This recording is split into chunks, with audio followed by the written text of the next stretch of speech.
The night sky over South Oklahoma looked like it was on fire that night, man. Flames rolled out that small house like it was breathing smoke. Inside, people screamed until the noise cut out, just gone. Folks said they heard gunshots before the blast, but nobody was brave enough to step closer. One dude crawled out the back window, bleeding, coughing, his face covered in soot. Behind him, you could still hear laughter mixed with chaos. It wasn't no regular trap house beef. This was something colder, deeper, something built on years of blood. They called themselves the Indian Brotherhood. It started inside the roughest prisons in Oklahoma during the 1990s, when overcrowded cells and racial beef made every day a war zone. Native inmates didn't have numbers like the whites or the blacks. They were outnumbered, outgunned, and always picked last for everything. After years of getting jumped and stabbed, a few of them decided to stand together. They called it the Indian Brotherhood.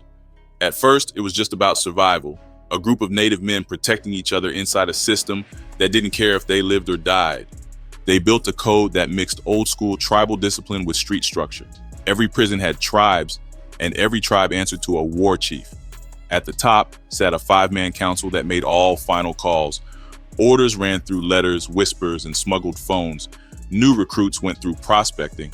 They ran errands, carried dope, collected debts, or handled hits. Only the most loyal got inked with the number 928, their secret badge of allegiance.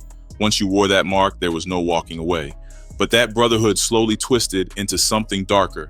What started as protection turned into domination. They began taxing inmates for running hustles inside IBH-controlled units. They started controlling the flow of contraband, cigarettes, weed, and later meth, all moving like clockwork from visitors, drones, and crooked staff. Fear became their main weapon. If someone crossed them, they didn't just beat you, they made an example out of you. Word spread quick, and soon, the Brotherhood was running entire yards. When some members got released, they didn't stop. They took that same structure into the streets, connecting with small-town cooks, setting up stash houses, and sending profits back inside. They weren't just inmates anymore. They were businessmen with blood on their hands. By the early 2000s, the Indian Brotherhood was operating like a small cartel. Inside the prisons, a cheap phone could sell for over $1,000. A few grams of meth meant power, and whoever controlled the flow controlled everything. They built a chain that ran from the cell blocks to the dirt roads of Seminole County and the back alleys of Oklahoma City. Outside, members handled the pickups and deliveries, while inside, bosses gave the orders. One of those bosses was Cody McClendon, a high council member running meth shipments worth tens of thousands from behind bars. He used girlfriends, family, and even other inmates' kids to keep the business alive. Another key name was Denny Phillips, a war chief with a short temper and a long list of enemies. Phillips moved like a CEO of chaos, keeping soldiers in line through fear and quick discipline. He made sure every dime reached the council and every betrayal ended in silence. Violence wasn't random anymore. It became policy. Inmates got stabbed for talking too much or owing too little. Some were tied to bunks overnight just to send a message. Out on the streets, prospects like Matthew Armstrong and Nicholas Faulkner handled supply drops and collections, sometimes armed, sometimes high, always paranoid. The Brotherhood didn't just move meth, they ruled it through fear. Every rumor of a snitch meant another body. Every missing stash brought another beating. The gang had turned loyalty into survival currency. In the world they built, fear kept the money flowing smoother than trust ever could. The Indian Brotherhood had learned something that changed everything.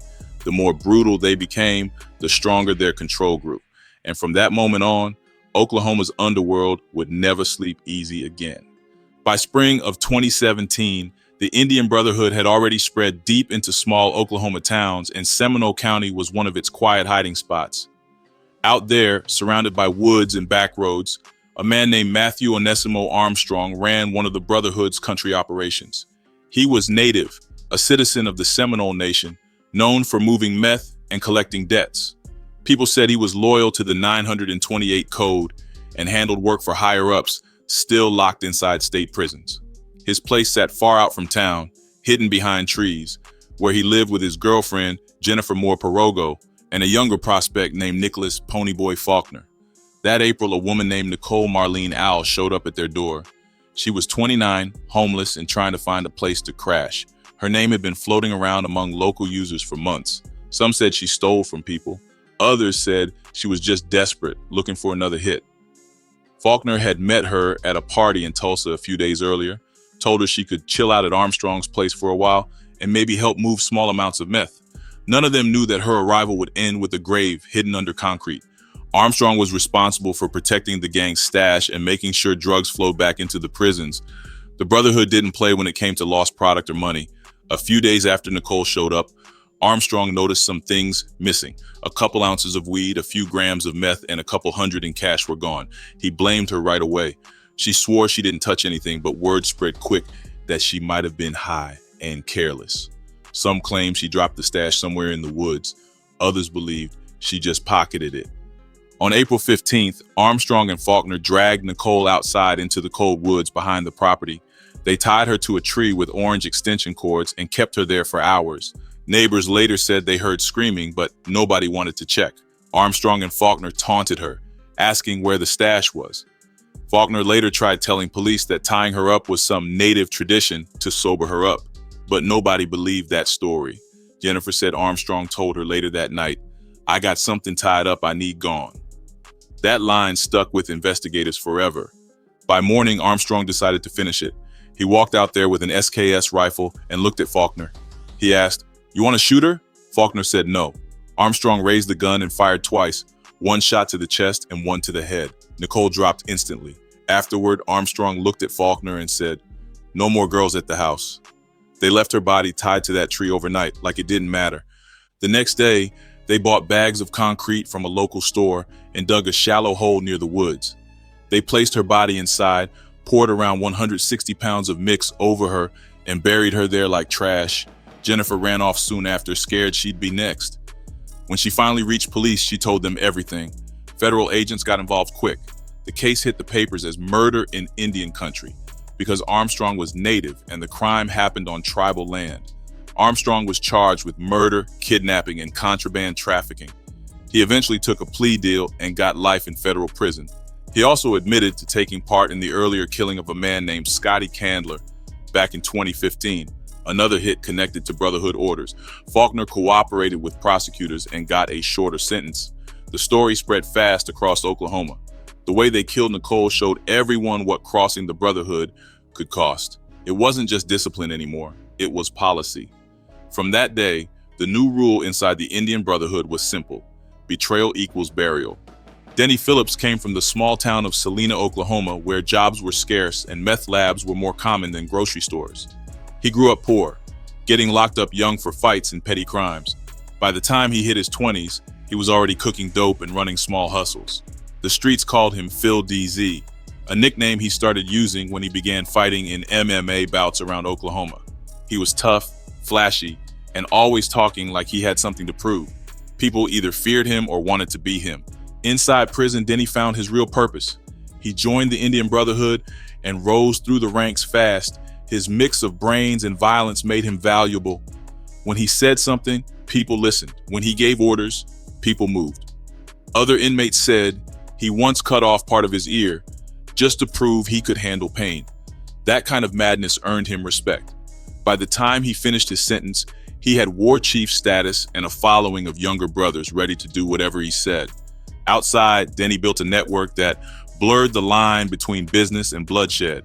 He recruited ex-Marines, hustlers, and small-town dealers, promising them protection and money.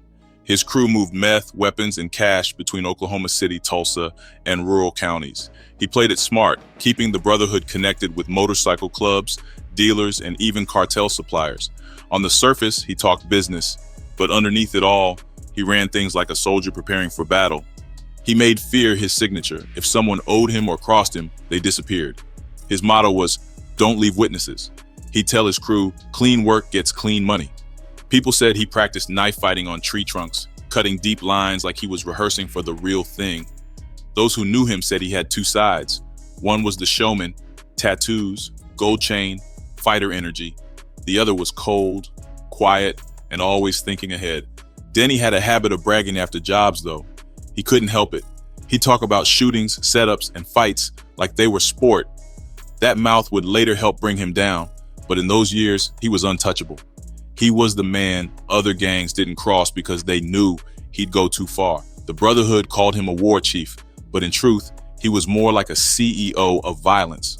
He connected the prisons with the streets, made money flow both ways, and built a reputation soaked in fear. By the time police began linking his name to murders across Oklahoma, Denny had already planted his people everywhere. He had soldiers inside, loyalists outside, and a business running on silence and blood. Every move he made built toward one night that would change everything. The kind of night where fear, greed, and loyalty finally collided in fire. By 2009, South Oklahoma City had its own underworld running under flashing lights and dirty cash. At the center of it was Casey Mark Barrientos, better known as Diablo. He wasn't some small-time hustler. He was a flashy dealer with gold chains, big cars, and a reputation for throwing the wildest parties around. His spot at 1511 Southwest 56th Street was famous in the streets. People called it a trap house, but it looked more like a nightclub gone wrong. Guns on tables, women walking around naked, and drugs spread out like candy. Barrientos moved meth, cocaine, and weed, and he loved showing off every dollar. He wore a custom skull necklace and carried himself like he was untouchable. But when you move that much product in Oklahoma, your name ends up in someone else's mouth. And the wrong name to cross back then was Denny DZ Phillips. Phillips had been building his street network after getting out of prison. He wanted full control of South Oklahoma's meth market. He and Barrientos started out as partners, flipping loads together and splitting profits. For a while, it worked. Then money started disappearing. Phillips said Barrientos owed him for shipments that never got paid for. There was also a motorcycle deal that went sideways. That argument turned into something worse. Phillips told people Barrientos got too greedy. He decided if Barrientos wouldn't pay, then he would take everything instead. But this wasn't going to be a simple robbery. Phillips wanted it to be an example, something so brutal that no one else would ever question him again. So he started putting together a crew. He picked David Allen Hooligan Tyner first. Tyner was an ex-Marine from Locust Grove who had fought in Iraq. On the outside, he was trying to make it as a mixed martial arts fighter. But inside, he was broken, chasing the rush of violence that war had left behind. Phillips spotted that in him. He offered him something more dangerous, a chance to be a full member of the Brotherhood. To get that 928 tattoo, Tyner had to earn it in blood. Phillips also brought in two other men, Jonathan Allen Cochran and Russell Lee Hogshooter. Both were heavy meth users, both already deep in the life. Cochran owed Phillips money, and Hogshooter was desperate to gain respect.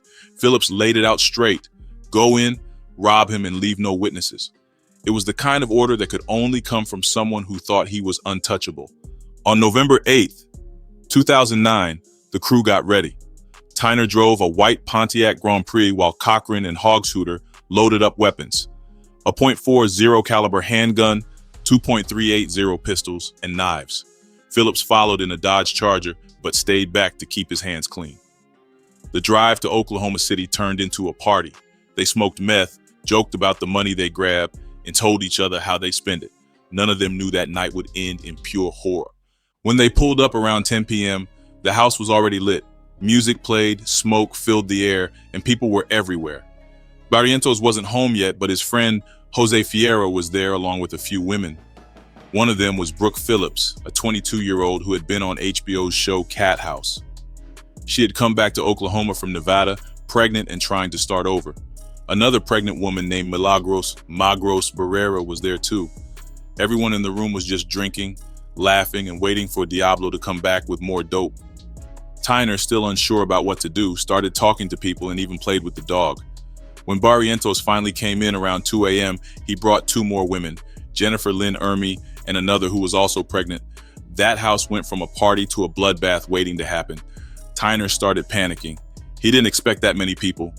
He locked himself in the bathroom and called Phillips. On the other end, Phillips told him, "Get on with it." Moments later, everything exploded. Cochran and Hogshooter kicked through the back door, guns blazing. Barrientos barely had time to grab a knife before Tyner came out firing. Witnesses later said Brooke tried to run and screamed for mercy. She begged them not to hurt her because she was pregnant.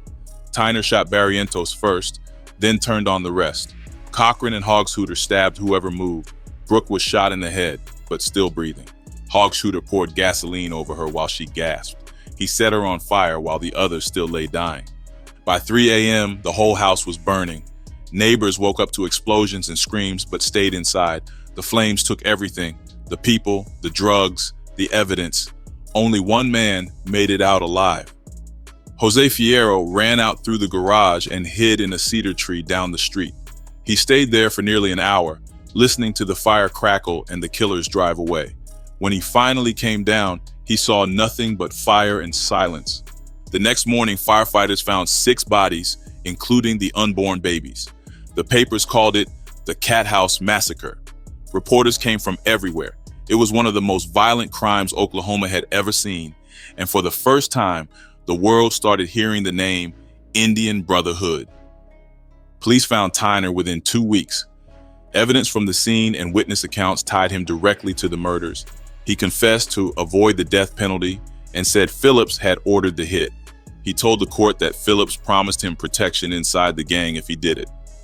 Phillips disappeared for a while, moving between Tulsa and small towns. He even broke into a homicide detective's home in Tulsa, stealing guns and family jewelry before getting shot and caught in 2012. Hog Shooter ran for years until he was finally found in 2014. Their trial in 2016 became one of Oklahoma's most followed cases. Tyner testified against them, saying Phillips planned everything and ordered them to kill every witness. Phillips's ex-girlfriend, Kelsey Day, told jurors he used to flick Barrientos' skull necklace and say he got what he deserved. Inside prison, other inmates said he bragged about burning pregnant women alive. The jury convicted Phillips and Hog Shooter on 6 counts of murder and conspiracy. They both got life without parole. When the verdict came down, families cried and one man yelled out, "They should have burned too." People across Oklahoma were furious that the death penalty wasn't given. For months, news stations replayed footage of the fire, reminding everyone what happened that night. The massacre did more than kill 6 people. It sent shockwaves through every prison and street corner in Oklahoma. Hispanic gangs blamed the Brotherhood because Barrientos was Latino. Riots broke out in at least 3 prisons. Guards got hurt. Facilities went on lockdown. Inside, rumors spread that revenge was coming. Phillips had wanted fear, and he got it.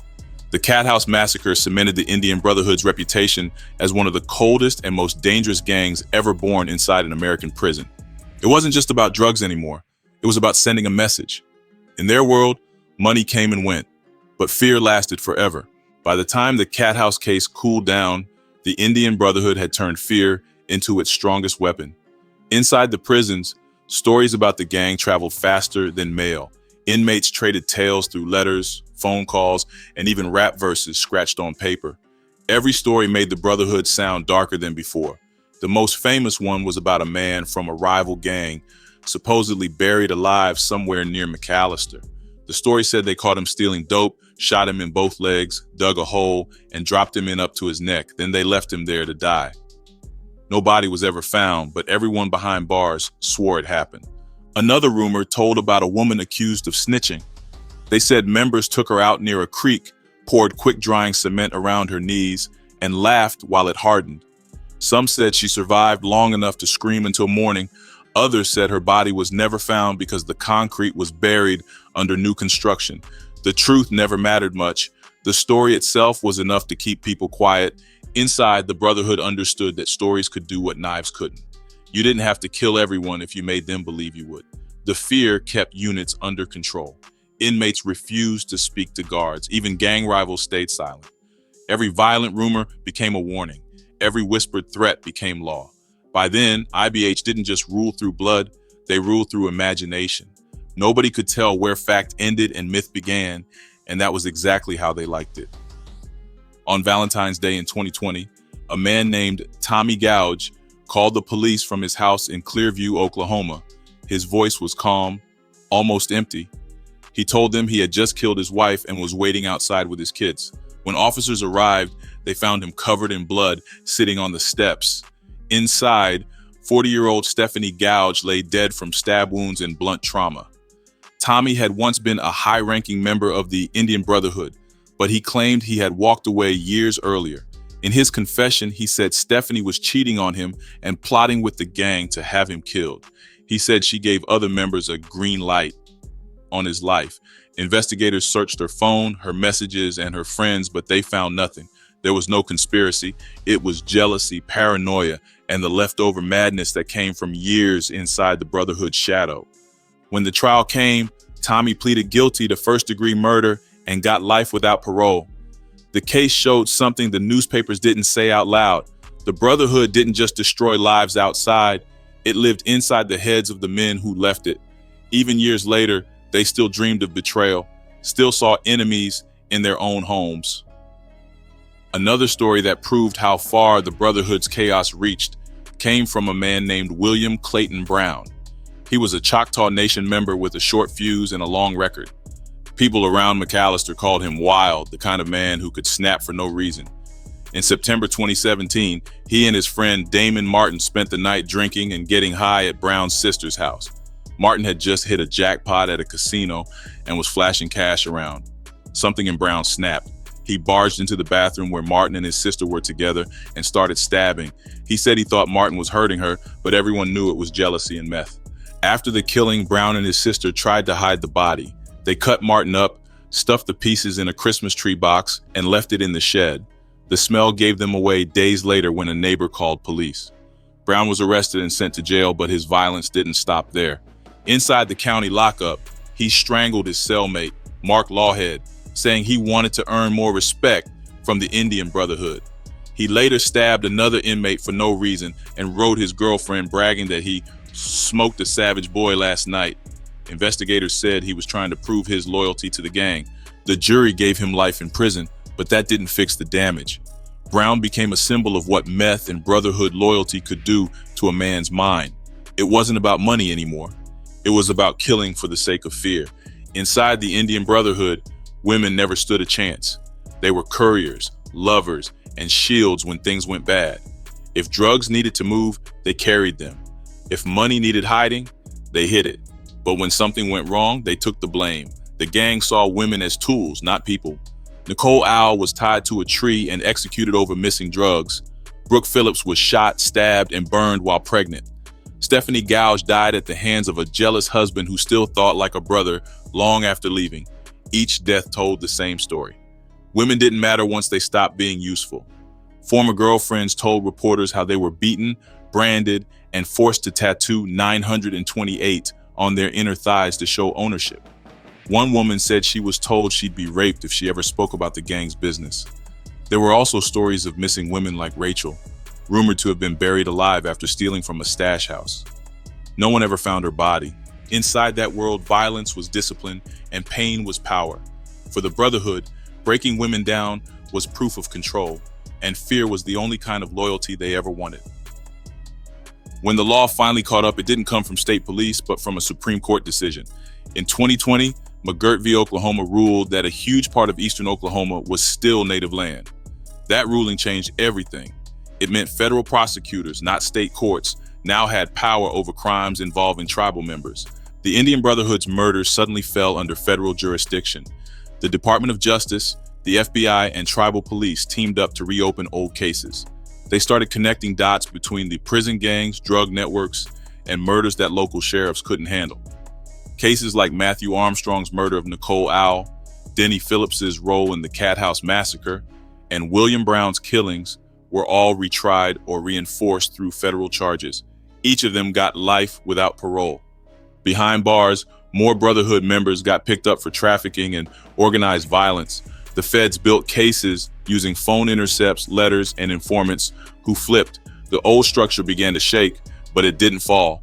The new leaders were younger, more reckless, and more addicted to meth than the generation before them.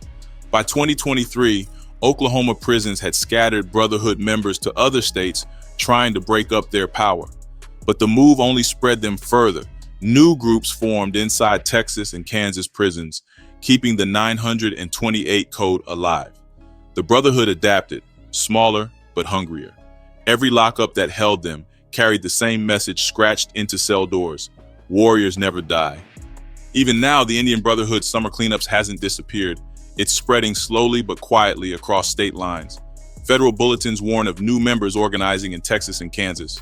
Online, anonymous posts talk about summer cleanups, hinting at purges of snitches. In Oklahoma, families still whisper about the gang that burned women alive and buried others in silence. Houses that once held victims stand abandoned, and the smell of smoke still hangs in people's memories. The Indian Brotherhood didn't fade. It just learned to hide, living in stories, scars, and the fear that keeps everyone quiet.